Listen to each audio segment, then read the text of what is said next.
Movie की starting में हमें सारा नाम की लड़की दिखाई जाती है जो कि विंडो के पास बैठकर स्मोक कर रही थी। जिसके बाद वो हमें बताती है कि वो अपनी लाइफ में कई मर्दों के साथ इंटीमेट हुई है और वो ये सिर्फ मज़े के लिए करती है, लेकिन आज तक उसे कोई ऐसा नहीं मिला जो उसके साथ लॉयल हो। अगले सीन में हम सारा, उसकी मॉम डोरेन और उसके बॉयफ्रेंड माइक को देखते हैं। ये तीनों एक साथ ही एक घर में रहते हैं। वही थोड़ी देर बाद डोरेन माइक के साथ सारा के सामने ही इंटीमेट होने लगती है, जिसे देखकर सारा को थोड़ा अजीब लगता है। इसीलिए वो तुरंत अपने रूम में आ जाती है, जहां पर सारा अपनी बेस्ट फ्रेंड चार्ली के साथ वीडियो कॉल पर बातें करती है। सारा चार्ली को किसी लड़के के बारे में बताती है और कहती है कि उसे वो लड़का काफ़ी ज़्यादा अच्छा लगा। साथ ही वो लोग पार्टी में जाने की बात भी करते हैं। अगले सीन में हम सारा को डिग नाम के लड़के के साथ मेकआउट करते हुए देखते हैं। वही बाहर खिड़की से डिग का फ्रेंड लूकस ये सब रिकॉर्ड कर रहा था और ये बात डिग को भी पता थी। उनका हो जाने के बाद सारा वहां से चली जाती है। फिर लूकस और डिग एक साथ रिकॉर्ड किए हुए वीडियो को देखते हैं। इसके बाद हम लूकस को उसकी मॉम के साथ घर जाते हुए देखते हैं। वही घर आकर वो अपने पेरेंट्स से आज रात के लिए कार मांगता है, लेकिन हमें नहीं दिखाया जाता कि उसे कार मिलती है या नहीं। तभी सीन शिफ्ट होता है, जहां हम चार्ली और सारा को देखते हैं। वो लोग बाथरूम में शेविंग कर रहे थे। तभी लूकस सारा के घर पर आता है। दरअसल वो यहाँ पर सारा और चार्ली को पार्टी में ले जाने के लिए आया था। सारा की मॉम डोरेन उसे घर के अंदर बुलाती है और हम देखते हैं कि डोरेन अपने बॉयफ्रेंड माइक के सामने ही लूकस के साथ फ्लर्ट करने की कोशिश करती है। ये बात माइक को कुछ खास पसंद नहीं आती, इसीलिए वो सारा को बताता है कि डोरेन लूकस के साथ फ्लर्ट कर रही है। गाइस, मूवी स्टोरी कंटिन्यू करने से पहले मैं आपको हमारे सेकंड चैनल के बारे में बताना चाहता हूं, दी होली फैन, जो कि हमने हाल ही में क्रिएट किया है। और न्यू चैनल क्रिएट करने का मेन रीज़न यही है कि हमारे चैनल पर अभी 2 स्ट्राइक आई हुई है, जिसकी वजह से हम काफ़ी डिप्रेस हो गए हैं। इसलिए हमने सेकंड चैनल स्टार्ट किया है ताकि आपको रेगुलर वीडियोस तो मिलती रहे और मेरी यूट्यूब फैमिली भी सेफ रहे। तो गाइज प्लीज़ हमारे सेकंड चैनल को सब्सक्राइब कीजिए ताकि मुझे थोड़ी मोटिवेशन मिल सके। चैनल लिंक आपको डिस्क्रिप्शन में मिल जाएगा या फिर आप आई बटन पर क्लिक कर उस चैनल पर विजिट कर सकते हो। तो चलिए अब जल्दी से मूवी की स्टोरी पर आ जाते हैं, जहां हम एक कार का सीन देखते हैं, जहां पर लूकस, डिग, चार्ली और सारा पार्टी के लिए जा रहे थे। इससे हमें पता चलता है कि लूकस को उसके पेरेंट्स ने कार की चाबी दे दी थी। कुछ देर बाद लूकस सारा से पूछता है कि तुम्हारे घर में वो लड़की कौन थी जिसने मुझे घर के अंदर बुलाया था। इस पर सारा बताती है कि वो उसकी मॉम डोरेन है। इसके बाद लूकस और डिग कार को बिल्डिंग के पार्किंग लॉट में रोकते हैं और जब वो लोग जा रहे थे तभी कार में चार्ली के हाथ वही वीडियो कैमरा लग जाता है जिसमें डिग और सारा की रिकॉर्डिंग थी। तभी डिग तुरंत वापस आकर उनसे वो कैमरा ले लेता है। आगे हमें पता चलता है कि लूकस उस कैमरा की रिकॉर्डिंग को एक अडल्ट वीडियो प्रोड्यूसर को बेचने के लिए आया था, मगर रिकॉर्डिंग में कुछ खास नहीं था, इसलिए लूकस को उसके लिए काफ़ी कम पैसे मिलते हैं। इन सभी बातों के बाद वो लोग एक क्लब में जा रहे थे, मगर क्लब का गार्ड उन्हें रोक देता है, ये कहकर कि वो चारों अभी अंडर एज है। ये सुनकर चारों निराश होकर वहां से निकल जाते हैं, जिसके बाद वो लोग एक दूसरे क्लब में आकर एंजॉय करने लगते हैं। वही थोड़ी देर बाद सभी डिग के घर पर आते हैं, जहां कुछ देर बातें करने के बाद डिग और चार्ली गार्डन में ही इंटीमेट हो जाते हैं और उन्हें देखकर सारा लूकस को सेड्यूस करने की कोशिश करती है, क्योंकि उसे भी लूकस के साथ अपनी प्यास बुझानी थी। मगर लूकस उसे मना कर देता है और कहता है कि इंटीमेट होना ज़रूरी है, क्या हम सिर्फ बातें नहीं कर सकते। इसके बाद वो लोग पूरी रात बातें करते हैं और सारा को भी ये अच्छा लगा, क्योंकि पहली बार किसी लड़के ने उसके साथ इंटीमेट होने से मना किया था। वही अगले दिन हम चार्ली को देखते हैं, वो वॉमिट कर रही थी, जिससे हम समझ पाते हैं कि वो प्रेग्नेंट है। तो दूसरी तरफ रॉबर्ट नाम का लड़का, और वो अपनी मॉम को भी उठाता है उसे शांत करने के लिए, मगर उसकी मॉम नशे के चलते सो रही थी, जिससे हम समझ पाते हैं कि रॉबर्ट ने ये सब अपनी मॉम का ध्यान अपनी तरफ खींचने के लिए किया था, क्योंकि वो हर वक्त नशे में रहती है। दरअसल रॉबर्ट चार्ली की सिस्टर इवोना का बेटा था, जिसके बाद चार्ली इवोना के बच्चे को शांत करवाती है और जब चार्ली ब्रेकफास्ट रेडी कर रही थी तभी रॉबर्ट कहता है कि उसे जैम नहीं बल्कि न्यूटेला चाहिए। इस पर उसकी मॉम डांट लगाते हुए कहती है कि घर में न्यूटेला नहीं है। इस तरफ जब डोरेन घर वापस आती है तो उसे सारा के रूम से कुछ आवाज़ आती है। वो चेक करने के लिए जाती है तो वो देखती है कि सारा लूकस के साथ इंटीमेट हो रही है और सारा को भी पता चल जाता है कि उसकी मॉम उसे देख रही है। तभी वहाँ पर माइक आ जाता है। माइक को देखकर सारा उन दोनों को वहाँ से जाने का कहती है। वहीं जब सारा रूम से बाहर आती है तो डोरेन उससे पूछती है कैसे रहा, यानी कि लूकस के साथ मज़ा आया कि नहीं। इस पर सारा कहती है मज़ा तो बहुत आया, साथ ही में मुझे उसका छूना काफ़ी पसंद है। वो यूनिक है और बाकी लड़कों की तरह नहीं है।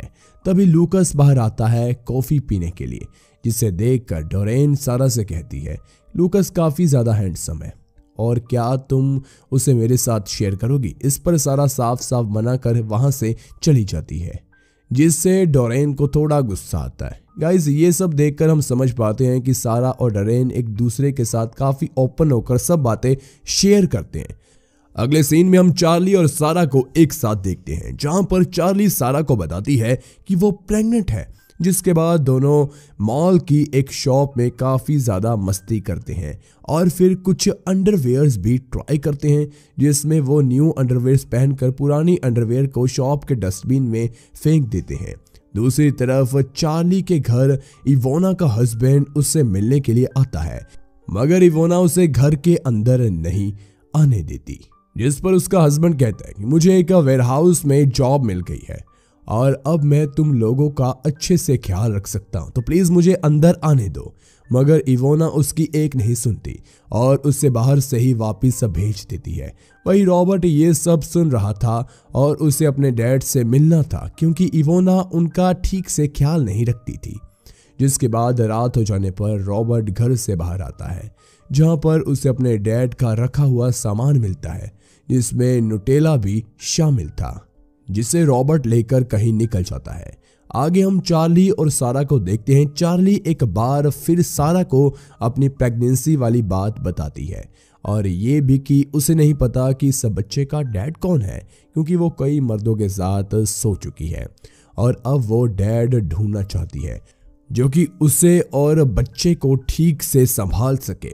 सारा चार्ली से सभी मर्दों के बारे में पूछती है, यानी कि उनका नाम वगैरह, मगर चार्ली उसे ठीक से नहीं बताती कि वो लोग कौन थे। जिसके बाद वो दोनों डिसाइड करते हैं कि जिसके पास ज़्यादा पैसा होगा चार्ली उससे ही जाकर बताएगी कि ये उसका बच्चा है। मगर बाद में चार्ली अपना मन बदलकर एक अच्छे इंसान को आने वाले बच्चे का डैड बनाना चाहती थी। आगे चार्ली उन सभी से मिलती है जिसके साथ वो इंटीमेट हुई थी, जिसमें एक टिन नाम का बच्चा भी था। लेकिन चार्ली उस बच्चे के बारे में नहीं बताती क्योंकि वो काफ़ी ज़्यादा छोटा था और उसके पास पैसे भी नहीं थे। कुछ देर बाद हम चार्ली और सारा को एक वेयरहाउस में से चीज़ें चुराते हुए देखते हैं। तो इस तरफ घर पर जब डोरेन और माइक एक साथ थे तब डोरेन उठकर बाहर आ जाती है और लैपटॉप पर किसी और के साथ चैट करने लगती है। तभी माइक भी बाहर आ जाता है और पूछता है क्या तुम मेरे साथ चीटिंग कर रही हो। इस पर डोरेन पहले तो उसे इग्नोर करती है, मगर उसके बार बार पूछने पर डोरेन बताती है कि वो दूसरे आदमी को ढूंढ रही है, क्योंकि अब उसे माइक के साथ मज़ा नहीं आता।